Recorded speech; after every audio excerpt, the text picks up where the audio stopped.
Terrell, can you make a motion to start? I make a motion to start. I second. Excellent. And All in favor? Xavier? That's everyone. Welcome to our meeting. We'll start with the Pledge of Allegiance. All please rise. Pledge allegiance to the flag of the United States of America, to the republic for which it stands, one nation, under God, indivisible, with liberty and justice for all. Thank you. We can all sit. We are set. So fancy. The skirts and everything. Oh, thank you all so much for coming. Welcome. We are the second precinct PLAB, which stands for the Precinct Level Advisory Board. We do have an informational flyer about the second PLAB outside on the table with more details about this organization. And it's been a million years. Sorry. And how it's formed and all that stuff. So further information's out there. So a quick introduction of our PLAB board members. My name's June Margolin. I'm the co-chair along with Karina Mendez, who is the co-chair. We have Diane Shaver here, and then we have Xavier Palacios, Terrell Dozier, David Pinkowitz, Rhonda Gooden over there. And then we're missing, who's coming is Jim McGoldrick and Ken Johnson and Kevin Ortez and Lisa Hargrove's not making it tonight. And Pastor Dan Rivera. Thank you. Okay. Tonight's topic is about the annual traffic and pedestrian stop report that is mandated as part of the Latino Justice Agreement that the PLAB gets a presentation by our inspector about all this data related to the second precinct. So here's the description. It says a presentation of up-to-date data on the second precinct stop activities, including total number of stops, demographic breakdown of stops that resulted in summonses, searches, or arrests, and the demographic analysis of those arrested after a stop. Comparison of the stop data for the quarter preceding the PLAB meeting to the stop data for the same quarter the prior year. So now we're going to just hand it over to Xavier to read some important housekeeping. The meeting guidelines. Do you have praise, concerns, or suggestions for improvements to your second precinct police services, ideas, or a future presentation? There will be a maximum of 30 minutes total for audience comments at the end of this meeting. Please hold all questions and feedback for this time and refrain from identifying officers by name at the microphone. Index cards and pens are provided to take notes and write your questions or feedback to share during audience comment or with the second precinct PLAB privately or anonymously. If you have to leave early or if we run out of time, please give your card and pen to Karina or leave it out on your PLAB table. If you want a response to your questions, please write your email address on the index card. Please raise your hand if you need an index card or pen. This meeting is being video recorded, so avoid sharing your personal identifying information like your street name. Be aware that we will not allow bashing, political statements, or profanity during comments. Suffolk County Police Department second precinct officers are available at the back of the room. Thank you for coming here today. To speak privately with anyone about crime, policing tips, traffic enforcement, or specific neighborhood concern. Please be advised that the fire exit from this room are located at the back of the room. I believe there's one there, there's one there. And there is a map on the wall near each door showing the exits from the building. Please familiarize yourself with this information. This is a smoke-free building. Very good, thank you so much. And the index cards and pens that we referenced are at the back table, at the back of the room for your convenience. Thank you so much. Pass them out when you get them. And then, Rhonda, do you want to take over introductions? Because Ken is over there and that's his job and he won't come up on stage. Okay. Ken Patrick, come up. Okay. You're going to introduce your inspector? You guys got it. Terrell, do you want to do introductions of the inspector? All right, yeah, so we're pleased to have our inspector here, Kevin Williams, Inspector Williams, who's going to be doing a presentation on traffic stops and traffic enforcement.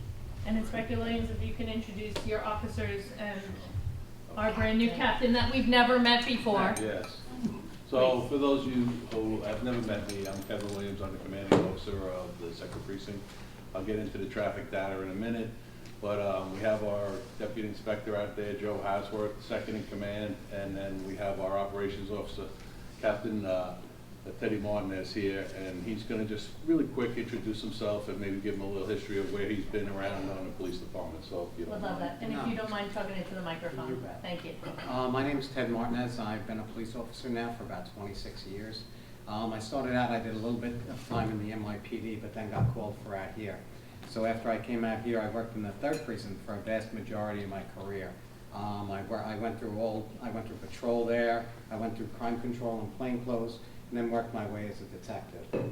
Once I was detective there, I wound up passing a test and making sergeant. And when I made sergeant, I went over to the 5th precinct, which has Patchogue, the communities of Patchogue, Medford, and everything over that way.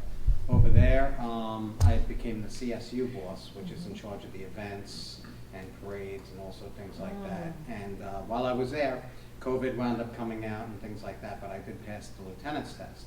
And with that, I wound up going to internal affairs, where I spent 3 years investigating as an investigator in internal affairs before I made captain, which brings me to this point now. So Excellent. about 26 years now, and I look forward to working with everybody. Thank you. Thank you. Thank you Welcome. so Thank much. you. Welcome. All right, great. So now we're going to actually leave the stage, sit in the front row, and we're going to turn it all over to the inspector for his presentation. Thank you all, and if we could just hold questions to the last 30 minutes, we would appreciate that. All right, so for those of you who aren't familiar with our website, you could go on this website, suffolkpd.org, and pull up this page. And you're going to go to the Transparency Hub, okay? And there's quite a bit of information on there. We're going to go into the traffic stop data link. So let me just go to that, and then we'll dig into it a little bit. Okay, so you scroll down, then you go over to the traffic stop dashboard, click on that.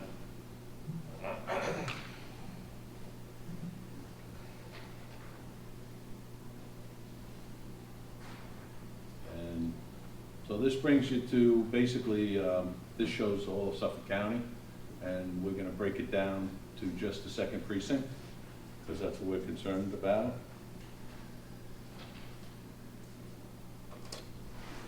Okay, so as you can see, hold on, let me just, so you got to go here, and you could, you bring up 3rd quarter. We want to bring up all 3 quarters of 2024.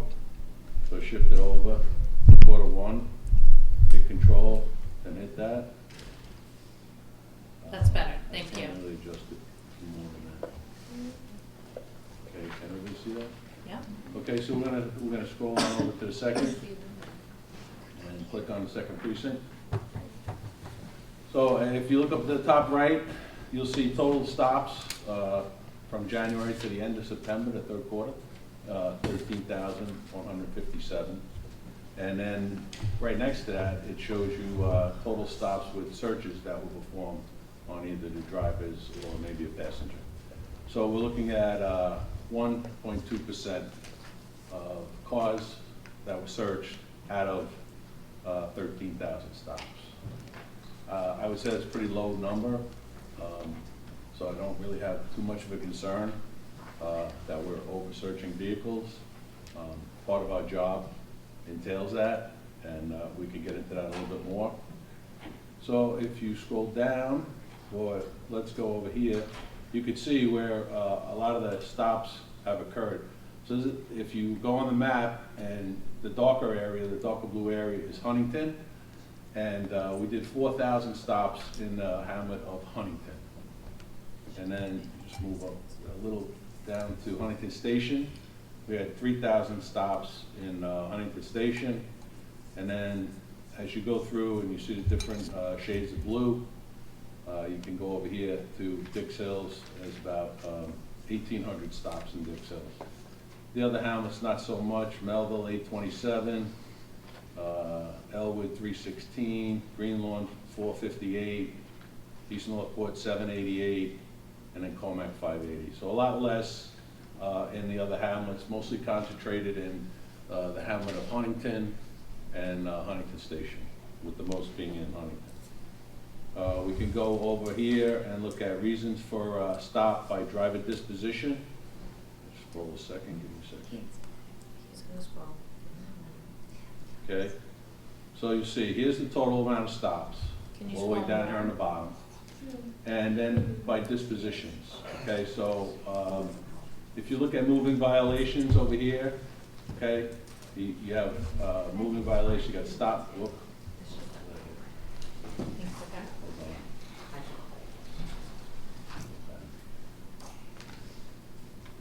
Okay, so moving violations, they're listed there underneath stop sign, other moving, speeding. And so you can go by category. What was the disposition on these? So there were, on a moving violation, there were 34 arrests made, a field appearance ticket, which is something we'll give out in the street, which is like a summons in lieu of arrest, and it'll direct you to appear in court at a later date. So that's what field appearance ticket is, 6 of those. And then we have lights on vouchers. This is just on moving violations. 3 were issued. For those of you who don't know what the lights on voucher, this was a county program instituted kind of through the reform program where we got a lot of complaints about people stopping cars, and we were stopping them for equipment violations. And then they came up with a program that is reimbursed, I guess, by the county, where if you're stopped and you have a headlight out or something simple like that, and maybe you don't have the means to have it fixed, we'll give you a lights on voucher, and you can go to a repair shop and it will be paid for. And this way, instead of a summons, this is a nicer way to help somebody get their car fixed if, you know, maybe they don't have the means to do it. We had a lot of complaints. People couldn't get their car inspected. They're trying to go to work. You know, and basically, the cops are stopping them for these violations on their cars, mostly equipment. And they're like, listen, you know, this thing's gonna cost me so much money, I can't do it. So for certain violations, you could use this lights on voucher, and it's basically reimbursed, it doesn't cost them anything. So that's a nice program they put together. On moving violations, no police action taken, 43. Traffic summons issued for moving, 2,990. And then verbal warnings, you can see we're very nice in the second precinct, about 3,516 verbal warnings. So the total for the moving violations line is 6,592. Then you go down to stop signs, you can see people stopped for stop signs, 8 people arrested, 1 person was issued a ticket, a field appearance ticket, 6, there were no action taken. Traffic summonses, we handed out almost 700 summonses there, and verbal warnings about 1,091, and then the totals to the right, and just going on down the line. Again, other moving violations, 15 arrests, 3 field appearance tickets, no police action taken on 20, summonses 594, and then verbal warnings and whatnot on 966. Again, totals to the right. Just go to the field. You can see for equipment violations, ended up with quite a lot of arrests going down, 39 arrests off of equipment violations. 1 field appearance ticket, 45 lights on vouchers were given out for equipment violations. So that's a pretty good number. It's a new program. We like to see that the officers are doing that. And then no police action taken. 112 of those equipment violations. Traffic summonses, 2,684 were issued, and then verbal warnings, 3,641. And then other, which could be a bunch of different other categories for stops. 9 arrests made, 2 field appearance tickets, no lights on vouchers. No police action taken, 13. Traffic summonses, 6. Verbal warning, education, 13. So look at the totals on the very bottom, and it adds up to the total amount of traffic stops. Is that good? Yeah. Perfect. Can everybody see that now? Yeah, Apologize. so try and keep what you're reading Yeah. to the top Top half. half, yeah. All right. Thank Sorry, you. I didn't realize you No, couldn't it's see good, that. it's good. Okay, and then, so let's move on over to the, on the bottom right, traffic stops by race, ethnicity. Okay, you can see, if you put the cursor over here on this light blue, this is white non-Hispanic. This is out of the total amount of stops. We have 5,690, which equates to about 43% of all stops. And then going on to the darker blue would be Hispanics, and traffic stops about 4,236, which equates to 32%. Moving on to black or African American, 2,000 stops, 15% of stops. So mostly, as we look at the big number, mostly white, then Hispanic, then black. And then you can go into here, which is Asian Pacific Islander, just 5%. Kind of relative to the population, I'd say, of the town of Huntington. Okay, so you had a question. And so yeah, that's the breakdown by ethnicity. And then we can go to the second page.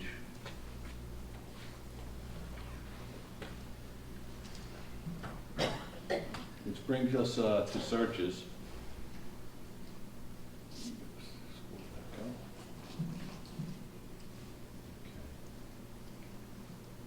Okay, the reasons, we gotta go to the second precinct here. We're looking at the total amount of traffic stops at the top, 13,156 with searches. Again, 1.2%. I'd say that's a pretty low number. You can go into here, the reasons for the stops. So let's go to the biggest one, I guess this one, equipment violation. Resulted in 41 searches, 26% of the amount of searches. And then this one here, registration, inspection, and plate violations resulted in 37 searches, 23%.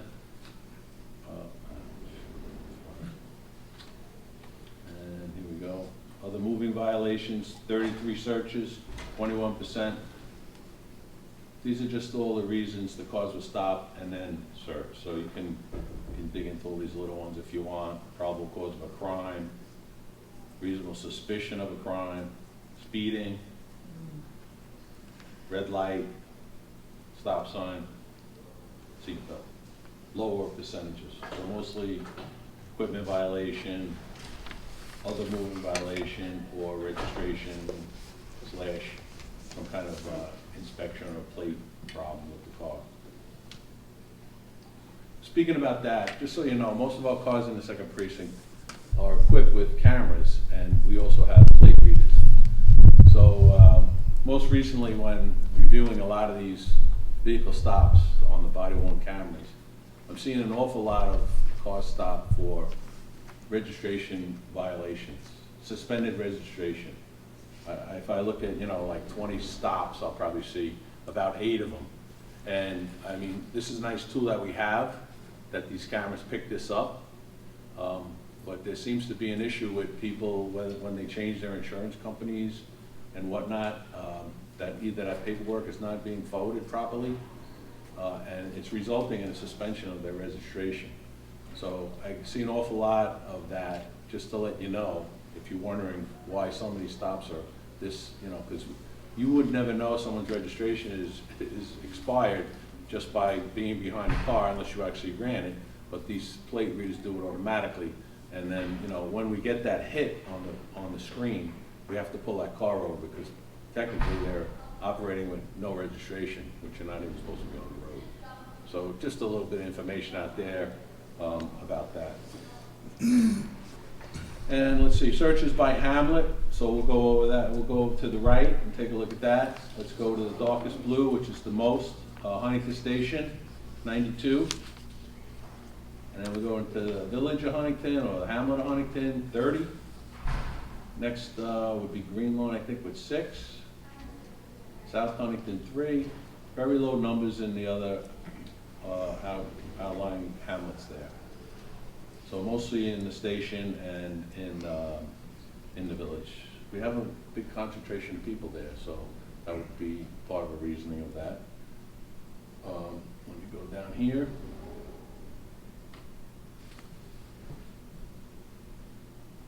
Okay, searches by race, ethnicity, and their results. Okay, can everybody see that? Mm-hmm. Okay, so we'll just go right to the black and African American.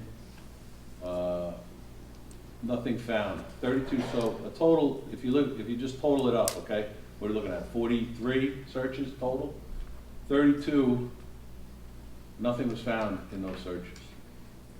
11 searches resulted in contraband or a weapon was found.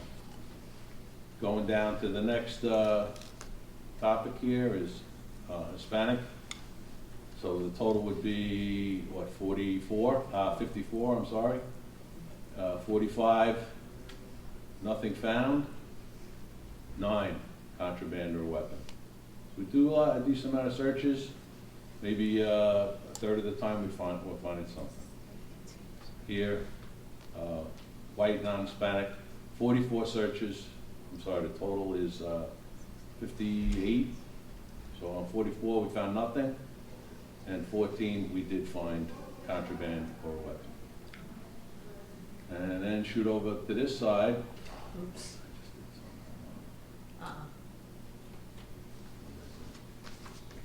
Here we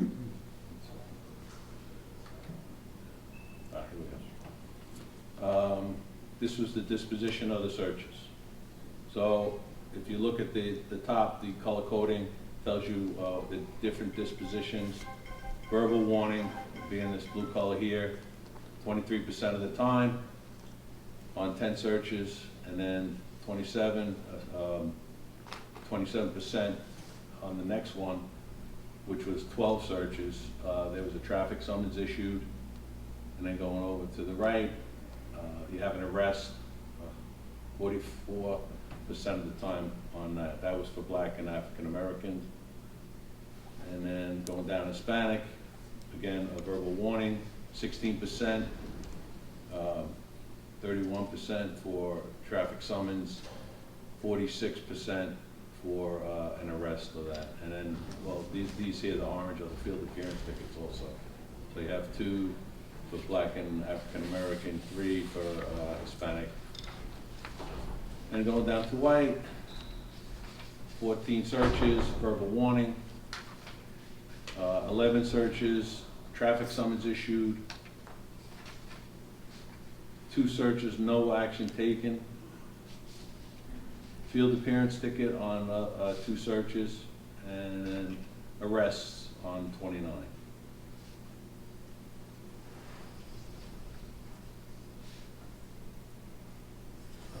That pretty much goes through the traffic stop data.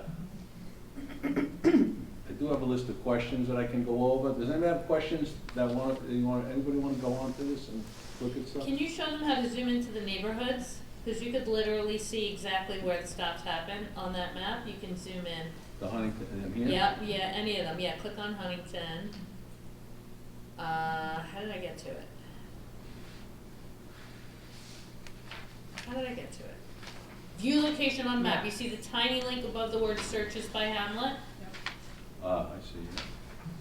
Yeah, do that. There you go. Okay. Oh, So yeah. you can see exactly the concentration and the patterns. I'm going to make that. Oh, here it is. Hold on. Make that a little bigger, a little less than that. So, well, I could tell you just from, There you go. this is 110 on New York Avenue. So in the questions, I'm just going to throw this out. There's a question about, how we deploy our resources throughout the precinct. Okay, we base it on really our crash data, so traffic accidents, and there's a hub for that, for me, that I can look at to see where the concentration of accidents are in the precinct. And right now they're revamping that whole crash system. But I can tell you that we have like 10 high accident locations in the precinct, and several of them are in Huntington Station. 110 is a big one. Further down into the village, going in all the way down New York Avenue. Melville, the corridor there, Broad Hollow Road is one, Jericho is a big one, Park Avenue. There's quite a few, so if you want to look at the map, you can see where the concentration of a lot of these stops are. And it's based really on our crash data. Okay, so that's really how we deploy the units. And we look for summonses there to try and, change habits of people, the way they drive, and whether they're aggressive driving, or maybe their cell phones, or they're going through these lights. But this is where most of our accidents happen, in the precinct. So that's where we like to send our guys to try and, curb the accidents that are going on. Anything else you want to look at on here before I just go to the questions you sent me? Tara? Anything else? No, I'd be interested in the questions. Okay, so let me swap out your microphone. Oh, June, Yep. can you have me answer the question? Yeah, tell them. Yeah. Hi, thank you. how are you? Hi, good to see you. Well, let me just swap out because I want your questions to be picked up on the audio of the video. So if you don't mind, he's got the mobile microphone right there. So let me give him the stationary.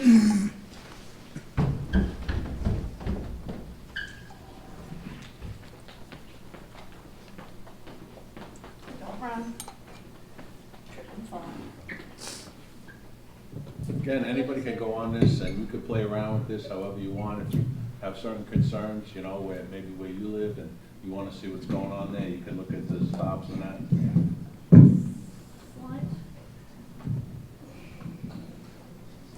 I'm not gonna punch you in the face. Okay, great. That's a different mic. Yeah, this is a wired one, Okay. so now they can answer their questions with this one. I have the list of some. Let's go. I don't think the Alan. Go wired ahead, one's Alan. on. What do you got? What? I don't think the wired one is on. Hello. No? Yeah. Yeah, it is, Working? yeah. Yeah. It was Okay. working for me, you just have to kind of get closer. Closer? Okay, Yeah. I'll put it a little closer. Sorry. Okay, I can talk louder. Yeah. Do Ellen? we have to wait for the microphone? Yeah, give me 1 second. Oh, you have to wait, I'm coming. sorry. Okay. It's just I a got my tight little- fit with the, thank you, Karina. Karina's gonna do the running around. Thank you, okay.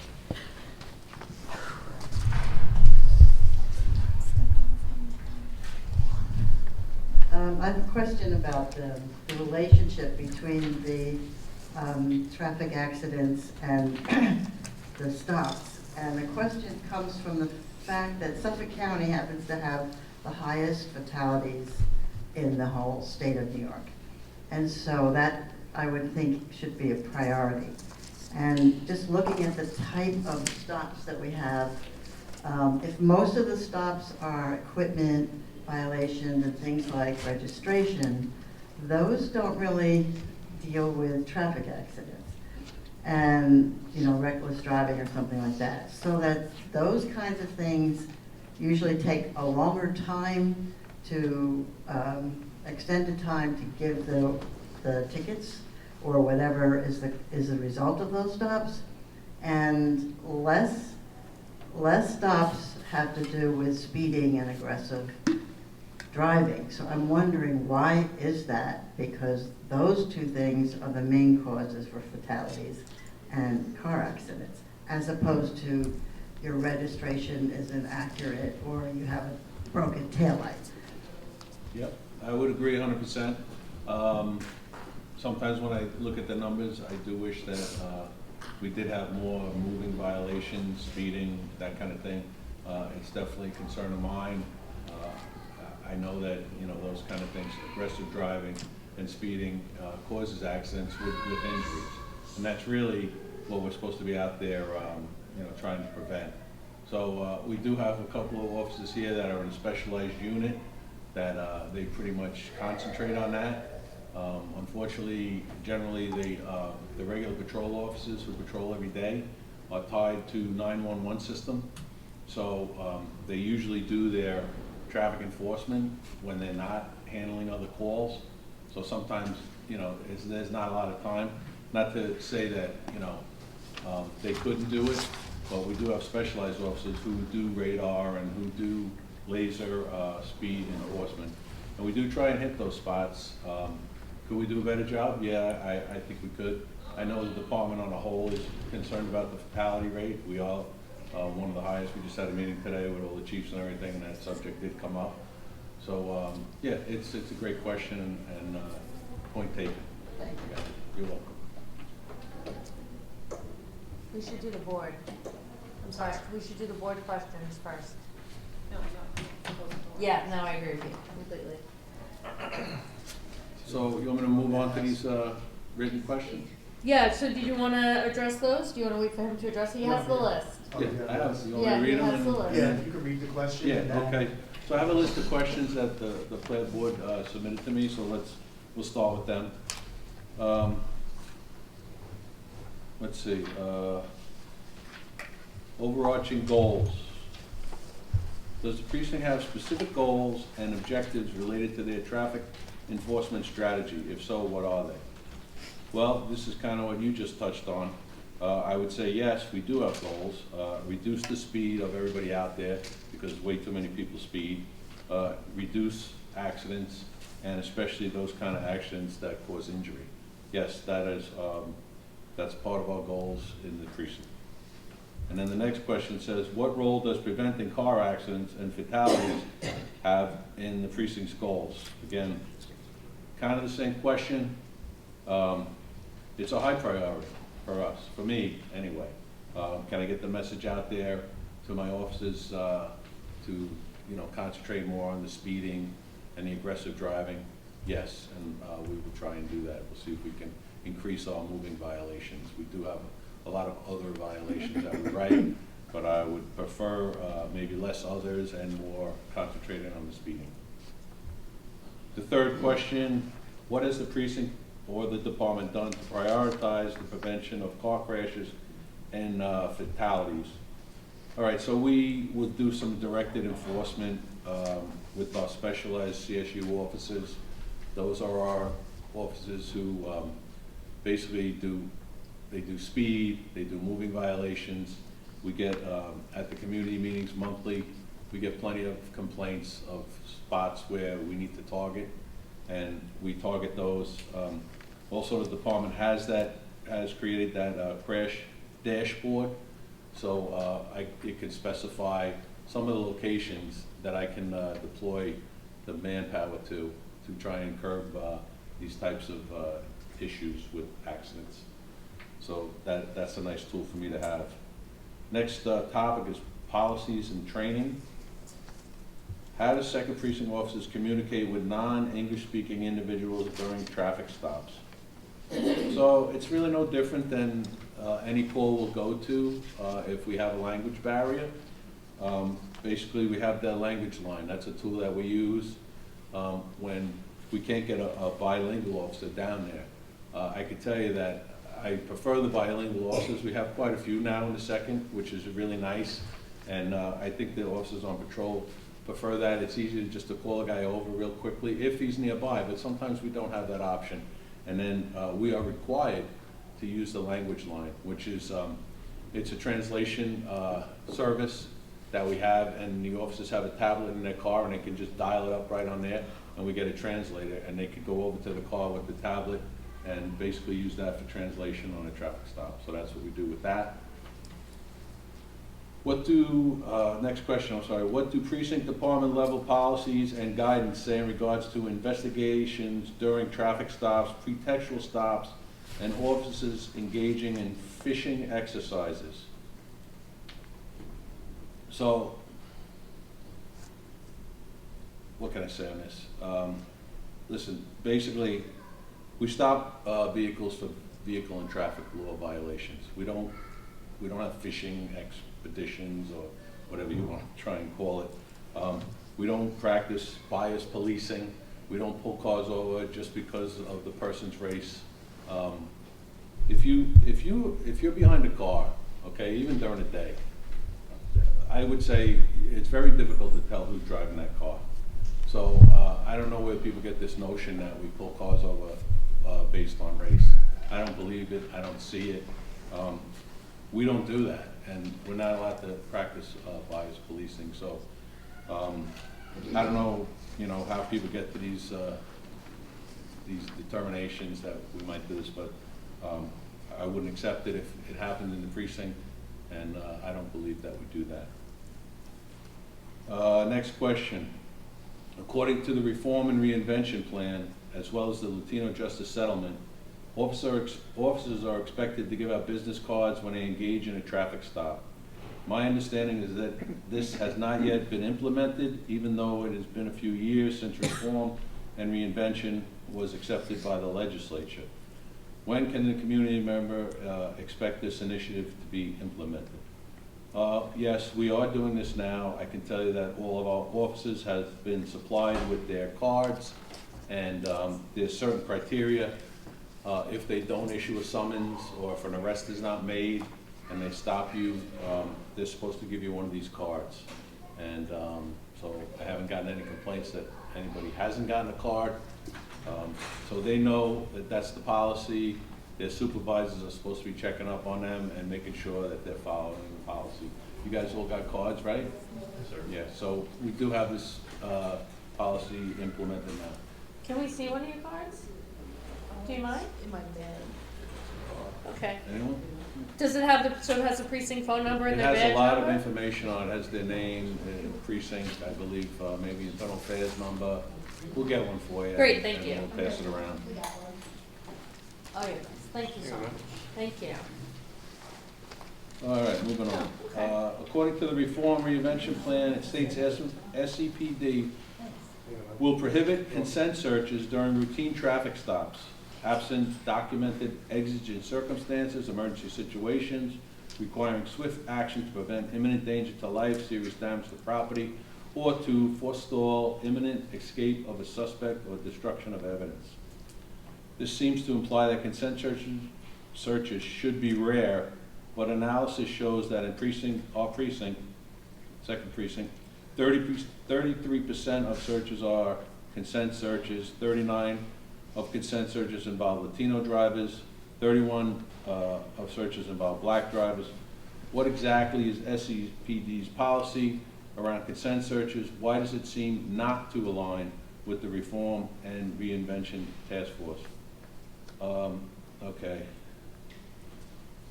So we used to be able to just, if we stop somebody, we could just kind of go, hey, do you mind if I search your car? Well, we can't just do that anymore. It doesn't work that way. We have to have some kind of founded suspicion to ask for consent. Nowhere in the policy that I see they're prohibiting consent searches, but they do mention that there has to be some credible suspicion for the officer to go farther. So what would that be?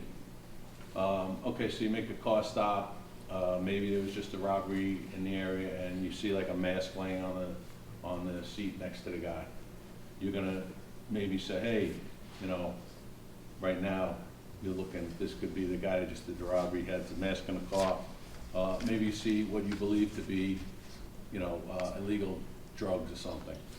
So now your level of suspicion has risen, and you can go to maybe trying to get consent from the driver. So, like, you'd be surprised how many people will give you consent, and they have stuff in the car. So, yeah, these numbers probably are right, but we do, you know, I mean, I talked about this at the last community meeting. We took 2 guns off the street last month. One of them happened to be a machine gun. And it was, you know, based on, it wasn't based on a consent search, but, you know, the original car stop that got the whole ball rolling on this thing was a vehicle stop where it started with a traffic infraction, and then there was the driver was suspected of being under the influence of a marijuana. He was driving under the influence, basically. And during that whole interaction, the passenger, he kind of started acting up in the passenger seat. There was another officer on the other side, and the officer asked him to stop, to step out of the car because he was moving around a lot. He was putting his hands where the officer couldn't see him. He didn't want to step out. Came to the point, the officer opened the door, tried to take him out. He took him out. The guy dropped some drugs on the ground, and then the original driver, who was under suspicion, he took off. So we did a foot pursuit. We never caught him. We knew who he was, though. So the driver was arrested for the possession of the drugs that he threw on the ground. But during that, they found a gun inside the console of the car. after they arrested the passenger. So that's a search that happened due to a traffic stop. So, you know, I mean, I don't want to, big part of my job is crime suppression, besides vehicle and traffic stuff is very important to us, but also, you know, to try and keep the crime rate down. So I have certain officers that, you know, that's their job, investigative stuff, plain clothes. We have anti-crime team, gang team out there, and really they concentrate on those types of criminals, okay, people in gangs and stuff, and that's where we're going to try and maybe find guns, drugs, and weapons in cars. Can I ask a clarifying question? Sure. Microphone, Corinne. Sure.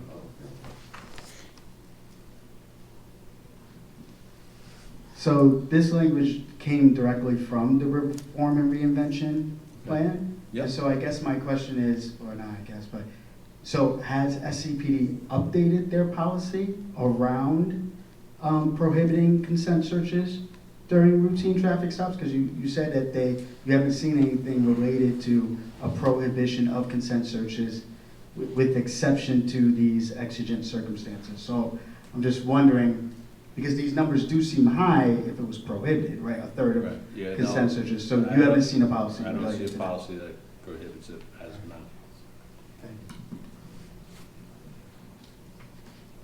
Okay, next question. Are officers aware of the terms driving while black and brown and the talk? Have these cultural phenomena ever been discussed with within training and the precinct? So yeah, that answer to that is yes. We have fair and impartial police training, which every member of the department was mandated to take. And during that training, it's an 8-hour day. We did cover this topic. So that's a yes. Summary data, next category. Has the second precinct engaged in any analysis to identify the driving factors behind the racial disparities in traffic stops? If so, what are the driving factors and what is the department doing to address these disparities? Okay, so the lieutenants monitor their traffic data on a monthly basis. Sergeants would have their own, they have a select few officers. They have to review the data of those officers on a weekly basis, and then the lieutenant will review it monthly. And it gets even more detailed than that, but that's related to another question. But yeah, so we review this. I review a lot of traffic stops. I know the deputy inspector is constantly watching videos. So I haven't seen any problems where people are complaining of, you know, like they're just being stopped for a racial, you know, issue. So, I mean, if you watch a lot of the videos like I do, I'm very pleased with the disposition, the demeanor, I'm sorry, of our officers. They all start off very politely. The officers introduce themselves. They tell them what the stop is for. It's very rare that I see any kind of confrontation where people are saying, no, I didn't do it. You know, once in a while, yes, you get that. But for the most part, most people, they understand what they did and they get it why they were stopped. So that's part of our review. Yeah. Yeah. So in looking at the data, right, and I know you mentioned earlier that it seems like traffic stops are relative to the population of Huntington Township. And I've spoken to community groups and researchers who are specifically looking at this issue.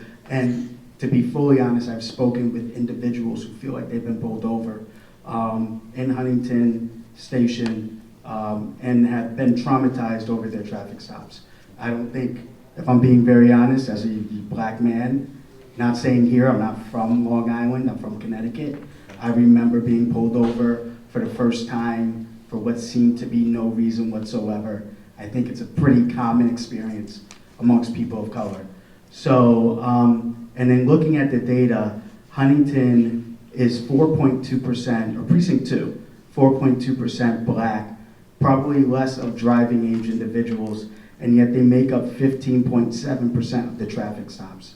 Hispanics are approximately 12% of the population. They make up 32% of the traffic stops. The whites in Huntington Township are approximately 75% of the population. They make up 43% of the traffic stops. When you do an odd, and I was a data analyst my whole career, when you do an odds ratio, that means that roughly black Huntington community members, black community members, are 6.5 times more likely than their white community members to be pulled over, and Hispanic community members are 4.7 times. Now, I'm not saying the officers here, I'm certain, are wonderful people doing their job as expected, but that seems to be a alarming ratio, to say the least. I don't think I'm alone in saying that. So I guess I'm wondering, knowing that that's the case, knowing that these disparities exist, I guess I would like to repeat that question. Has the department or the precinct looking at that saying, what is going on here, given the cultural phenomenon of driving while black and brown, and given the fact that these disparities clearly exist in Suffolk? I'm certain they exist in most areas, but specifically in Precinct 2. Okay, so you're jumping ahead here a little on me, because you have this towards the end, right? We're gonna have that discussion. Yeah, that's the very You wanna end. wait, or you want me to just address it now? I think this question actually asks that more. Oh, so you're talking about the review of the... You've got a lot of percentages here, and basically I get the gist of it, that you feel that, yes, people of color are being pulled over more than white people. Well, since I asked the question now, yes, feel free to answer. Sure, so, okay. Well, first of all, reviewing the body cameras is something we do, okay? I have a more detailed dashboard than this, so I can look at each individual officer and see the racial makeup of the vehicle stops that he's made. And there's like a baseline of,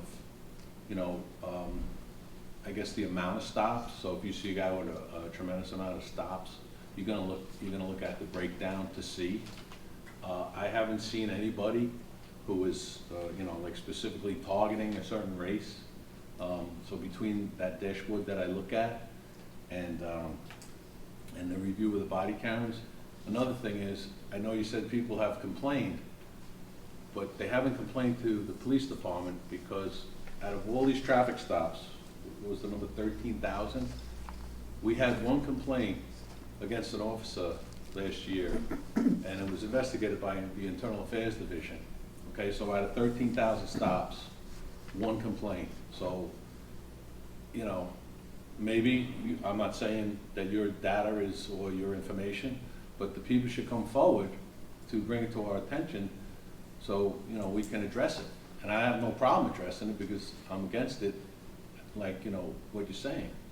So, I mean, a couple other things. We have investigative units, and they concentrate on some pretty serious criminals, and that's their job, okay? And it's their anti-crime gang unit, okay? One of the gangs we have in the precinct is the MS-13 gang. So they focus on those people. We're looking to try to find weapons or drugs. The stops, they did 1,500 stops last year. And they searched, vehicle searches, they searched 34. Okay, that's out of 75 for the whole precinct. So that's almost half. And driver searches for the whole precinct were 130. That command that specializes in targeting those hardened criminals, 64 of those 134 searches. So you're looking at 50%. So will that, and just so you know, out of all the stops last year, 40 arrests from the regular police officers, 38 from that unit, 38 arrests. So will that skew the numbers in a little bit of a way? I would say possibly yes. You understand what I'm saying? Can I ask a question? Sure. Go ahead. Wait, no, wait. Please, microphone. Xavier has a question. I have a question, just thank you for that clarification, so that Sure. I understand it. We are targeting possibly Hispanics because the pretext is that there's a lot of gang members in the community. MS-13, yes, absolutely. But isn't that by the very nature of what you've described, pretextual stops? Because if you're targeting gang members, you know who they are, you're going after them, we're talking about traffic stops here. Well, they do stop the gang members, yes. They gather their intelligence, and those are the people, yes, we're gonna target to try and stop. I mean, these are criminals committing pretty serious crimes. Well, I would understand. expect the people of Huntington would want us to do that. I mean, you know, that's part of what we do. I mean, our crime rate is pretty decent in the town of Huntington. It's been dropping steadily. And I give a lot of credit, and June knows this, and most of the people that go to the community meetings, I give the credit, a lot of the credit goes to those officers. So, Thank you. I just have, Regarding the data, in our executive session, Charles and I had talked about this. I actually have a request, if they could add an extra marker to the transparency hub for the data to indicate if an individual that was stopped within the second precinct resides within the precinct area, if they could put an asterisk there, because my issue with this chart is that it's based on census data, which is totally appropriate because that's the only public data we have. But we have a tremendous amount of visitors to the town of Huntington. Like, we even just were at the tree lighting and we did some random street interviews, 7 groups of people. Only 1 out of the 7 groups of people were from here. 6 other groups were visitors from other areas. So I think that that's relevant as far as like looking at responsibility of, like, you have to, in my opinion, you have to do apples to apples, right? So to see if your meter is the percentage of the population of the people who live in Huntington Township as your baseline, right? That you're then using the traffic stop data divided by that data to come up with your answer. If we want to actually see, using that meter, if there's a problem, where the problem is, who the problem is, we need to know how many of these stops are actually happening to people who reside in the precinct area. And I think it's relevant to the entire county as well. Yes? So that's it. you put in a request for that? I am officially putting in a request Oh, right okay. now. Right, yeah, all right. Signore. Talk about it. My friend. But I can put it in writing if you want. Right, that's, exactly, that's the main corridor. And I live in that area with the concentration. Okay. All right, We have one more Can I ask one more question? Yeah, go I think ahead. it's related to that. When you see where all the stops are, most of them are in Huntington Station, and that sort of ties in with the data that Terrell is saying. And when you look at, say, vehicle thefts and other kinds of crimes, it's hard for me to believe that all the crimes are happening in Huntington Station and not in other places. Not only crimes, but accidents and other events. And so if we pool all our people and always going to Huntington Station, it would be understandable that there is distrust in Huntington Station of police, because why are they always stopping here? And so I know you don't want to have that. You want, good relationships. So it also seems that if you're concentrating in one area, there's things happening in other areas, and there aren't enough police going to those other areas to protect against crime and against fatalities. If you think Deer Park Avenue, and Vanderbilt, and Jericho Turnpike, and all those places are not necessarily in Huntington Station. So it just looks very clear that there's an emphasis in one place as opposed to the whole town.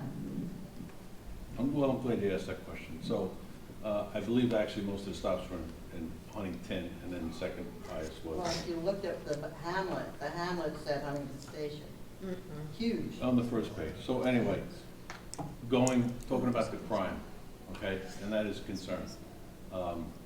I looked at the numbers for Huntington Station because, and it's exactly why I did, because if you look at most of our index crimes and property crimes, I'm just gonna say, I'll give you the numbers for the year.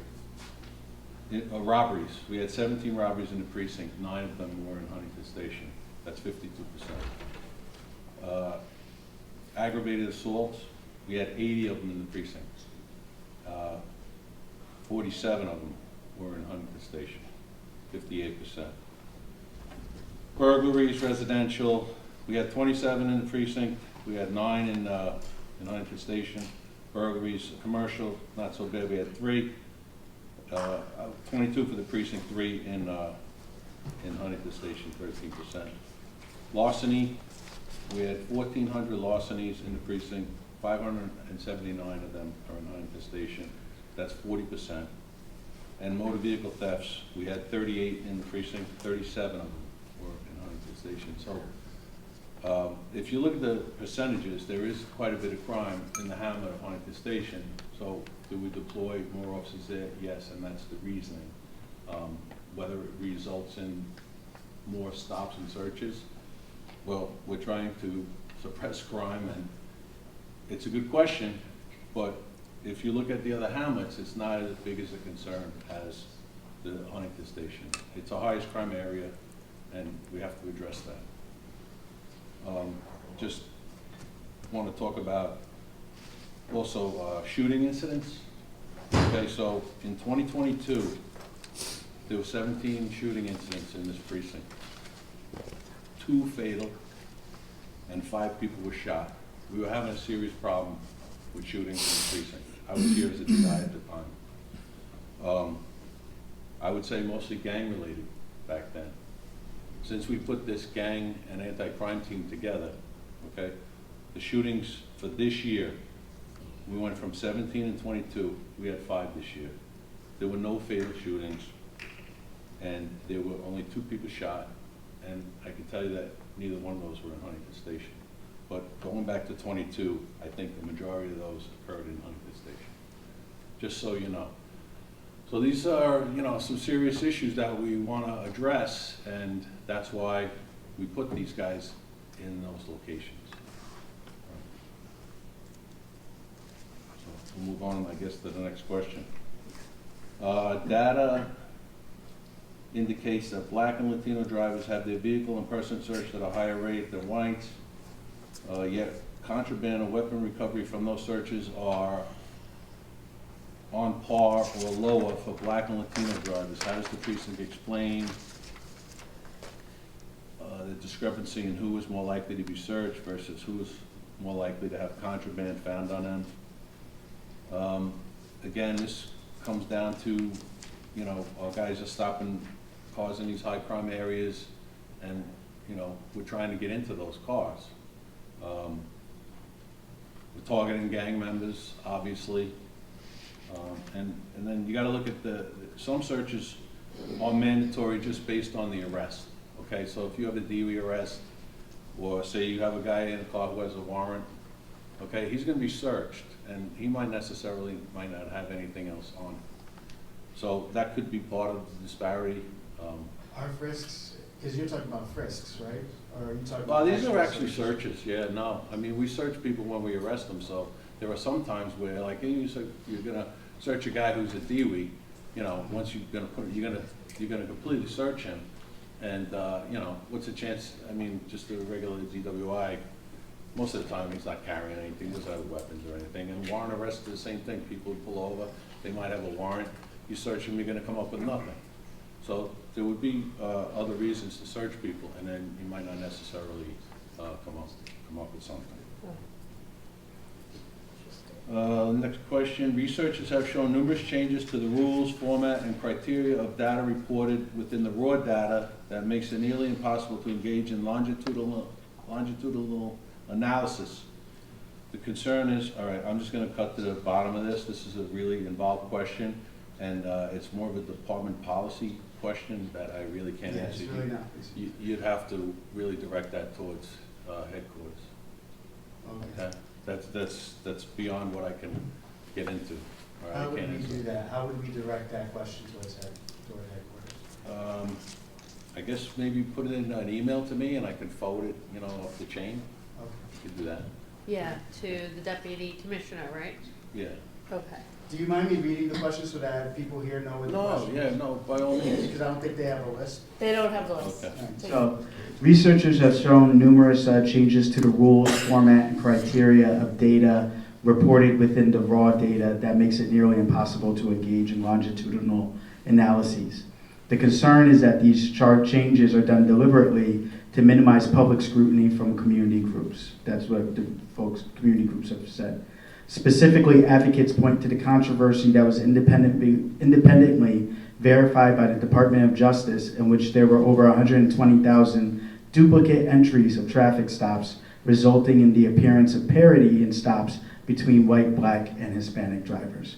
Will the department provide a single uniform data set or mapping going back the past 10 years so that data can be effectively analyzed over time? And so, it's good. I had a community member specifically ask me this, so Oh, okay. I will put the question in email and then. Good, yeah, it's Yeah. way beyond what I can, you know, with that research and all that, it'd be a lot, so I couldn't get into that. Okay, monitoring individual units, according to the Latino Justice Settlement, precinct patrol sergeants, lieutenants, and supervisors must meet regularly with individual patrol officers to review their traffic stop activity, looking specifically at irregularities and abnormalities. What does the process look like in the precinct? Basically, I went over the sergeants on a weekly review, lieutenants on monthly. Quarterly, there is a T-stop report that goes to the captain that he reviews, and he sends that up to the chief's office for their approval. So that's basically that. How often are precinct level reviews conducted of patrol officers T-stop? That's the same answer there. What guidance has been given to qualify an abnormal traffic stop pattern?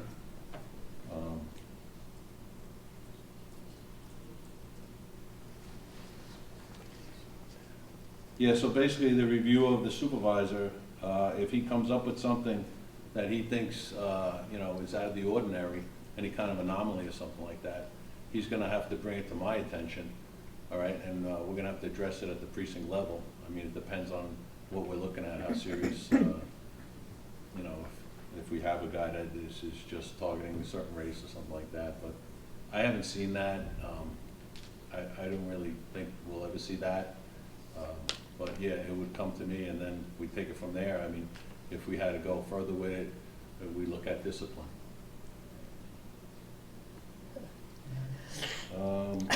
What data results are collected related to the precinct level reviews of units and offices? Again, just a review, monthly, weekly, and a quarterly review. That's it. I mean, if there's, you know, the supervisor will talk to an officer if he's not making enough stops, or again, if he sees anything out of the ordinary, then he would have to bring it to his attention. And if it, you know, if there was something that had to be go further, it would come up the chain of command to me. Given the data, have any units, officers been reprimanded or undergone additional training because of racial disparities in traffic stops? I did tell you that we did have one officer. There was a complaint made against. Internal Affairs handled the case, and you know, they reviewed it, and basically he was disciplined for that. Third party review. What is the timeline status of the? Can I have a question about? Sure. So, this is a question going back to the abnormal traffic stop pattern. It might be more of a comment than a question, which is that, like the data shows, if Black and Latino drivers are pulled over at 6.5 times the rate for Black drivers, 4.7 times the rate for Latino drivers of white drivers, then the question has to be asked that when you're saying you don't have a marker, it doesn't seem like what you're saying is you have a marker for understanding what is abnormal. So could that rate get up to 10 times the rate and be considered abnormal? Can it be to 20 times and be considered abnormal? It seems like there's no standard, and this is a comment, so maybe it's just reflecting and taking it back. It doesn't feel like there's a standard for actually understanding whether somebody is being pulled over appropriately. We also know that the vehicular law, I mean, there's a movement to like prohibit pretextual stops in multiple areas. North Carolina has implemented it. Philadelphia has implemented it. One reason is that we know that the driving code is so large that at any given moment, officers can figure out some way of being pulled over. I mean, I've spoken to 2 people personally who have talked about how they didn't turn on their blinker light within the 100 feet that's required. I imagine most Huntington people don't know that within 100 feet, they need to make certain that they have a blinker right before they make a turn. So, you know, officers are very intelligent and able to pull folks over. So I guess the question is, at 6.5 times the rate, when would the data actually look like something is off? Yeah, I guess you would have to say it would be under the review of the immediate supervisor when he's reviewing the stats of each officer. And if he were to see an anomaly like what you're talking about, an abnormality, maybe within 20 stops, 15 of them are a certain race, that would be brought up to my attention. I would see that could be a problem. We don't have a set number or anything like that, but I would say a certain percentage, yeah, it would be, you know, something we want to look at.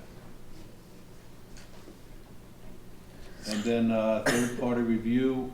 What is the timeline and status of the annual review of traffic stop data by an independent third party as indicated by the Reform and Reinvention Plan of the Latino Justice Class Action Settlement?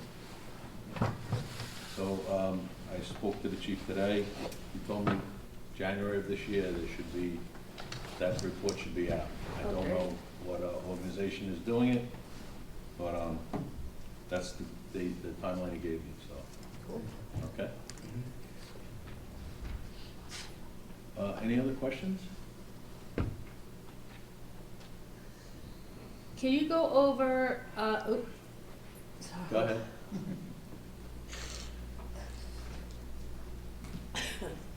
Thank you.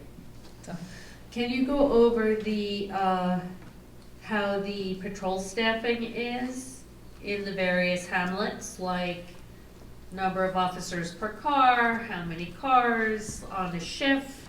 You know what I'm talking about? Yeah, so there's 22 cars deployed, okay, during the day and evening shifts.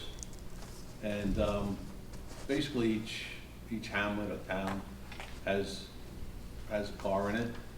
You know, Greenlawn has a car, Huntington has quite a few cars. Really, it kind of goes by population. And again, Huntington Station being, you know, this is based on past history and crime in Huntington and in Huntington Station, they have 2 double cars. So you would have a double car for the southern part and then for the northern part. And that is the only area of the precinct that has double cars. So. And there are surrounding cars for the village. Village has a couple of cars up there. Yeah, you know, the outlying hamlets where there's a lot less crime, just 1 car. You know, they're spread out more. So it's based on population density, kind of. That's kind of how we deploy it. Jim? Yes, thank you, Inspector. I don't need that, but I got a question.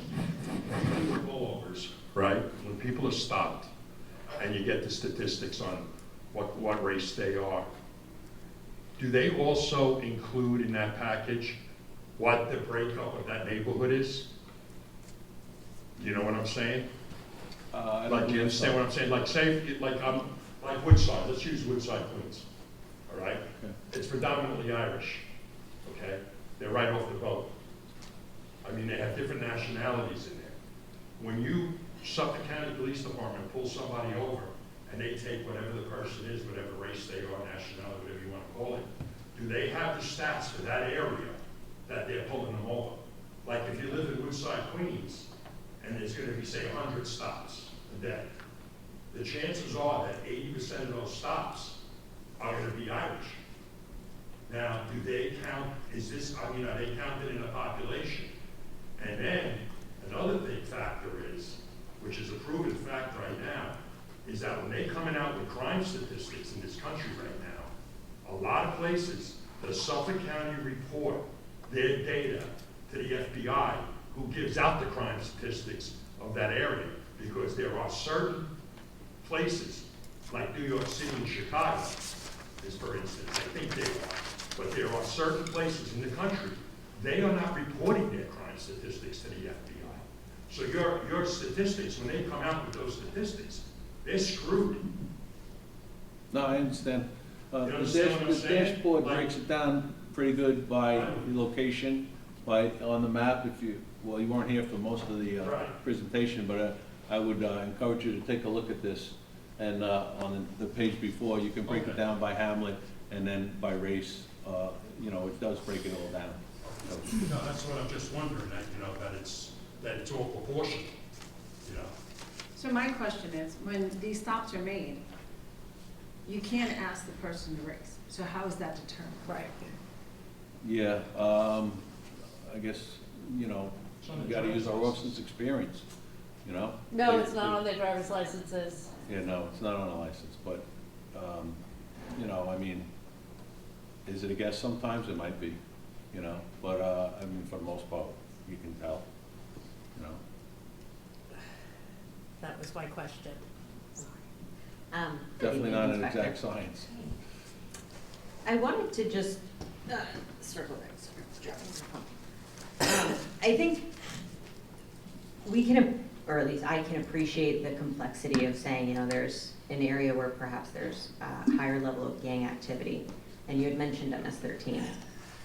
And I just wanted to kind of clarify, when you talked about stopping a car and saying, you know, of course we need to monitor and try and address gang activity, that needs to be central to the police department's activities. But in terms of stopping a driver, is it this person is a known MS-13 gang member and that's why we're doing the follow-up search? Or is it MS-13 is a Latino gang, I'm stopping someone, they look like they could be a gang member? And I think that's the place where I just wanted to get a little more clarification. from Well, the I conversation said that we before. base most of that, you know, on our intelligence gathering, because our officers are pretty familiar with a lot of the players, and especially our gang unit in all these different gangs. So, you know, they would maybe surveil somebody if they thought, or maybe they got some information. We get Crime Stoppers tips all the time on people, and, you know, maybe this guy's carrying a gun. So, yeah, we're gonna try and find that guy and, you know, make a stop on him if we can. Mhm. Okay.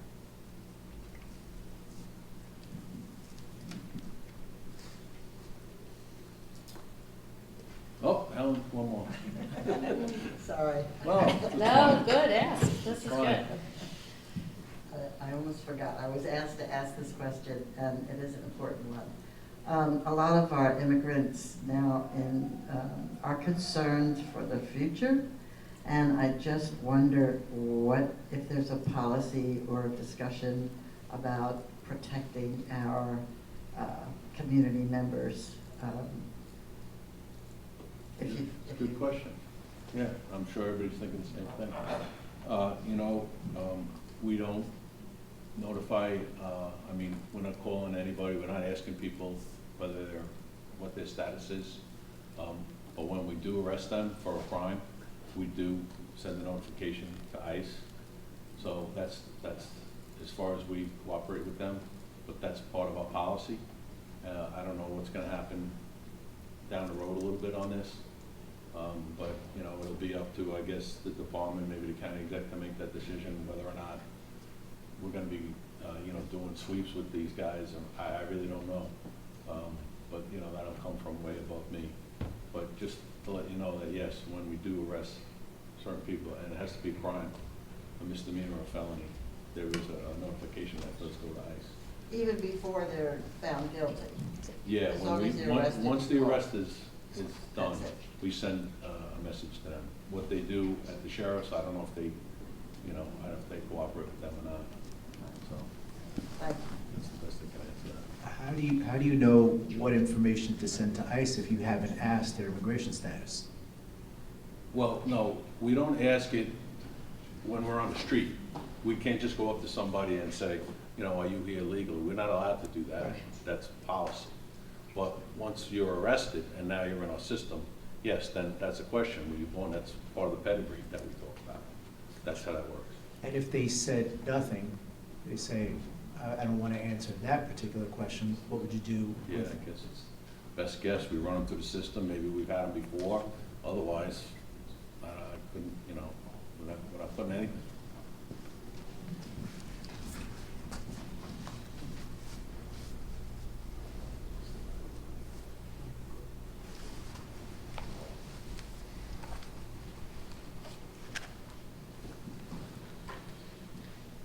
Something that you said, which was, news to me, was around the percentage of stops and the percentage of searches that were specifically done by the gang unit.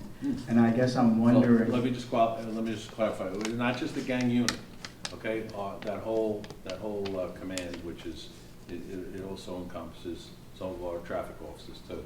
And if you understand, the reason is because they have a lot more time to maybe get more involved on the street. The regular sector officers, okay, they're tied to 911. So when they're doing their car stops, they're not really searching too many cars. It's more of the enforcement officers that are doing that. And it's not just the gang guys, there's other officers that are just specifically traffic related.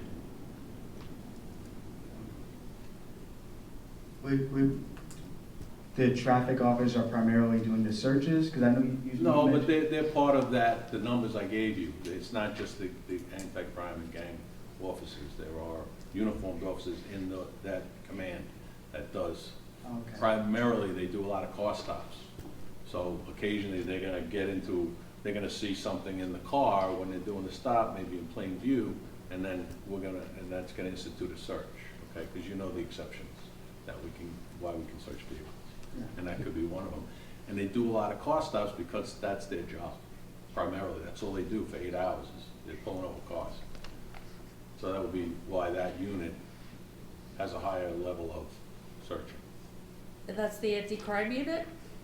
What's the name of that unit you're talking about? Anti-crime gang, and then CSU. Oh, These two officers right here. CSU, okay, so Yes, you're talking about two different units. They primarily do traffic enforcement, which, again, they do way more stops than a regular officer would do. So they're gonna run into situations where they're gonna search cars, because whether there's something in plain view, whatever the other reasons may be, that they can get in there. Maybe they're suspecting this guy of, he's under the influence, okay, something like that. And, that would lead to a search. So those are the people that, have these interactions way more than a regular patrol officer does. Yeah, and I guess what my question was, is it possible on this transparency hub to, and maybe you could bring this back, I don't know if this is probably a department question, to show those units, like not just by precinct, but then precinct and by unit, so that one can filter out what's being done via the traffic unit versus what's being done versus the anti-crime unit. I can pass that up, yeah, I can pass that up. Good one, Charles, thank you.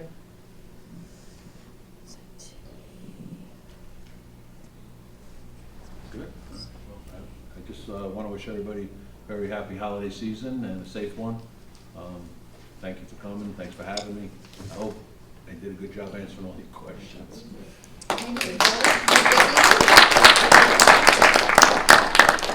We all good? All right.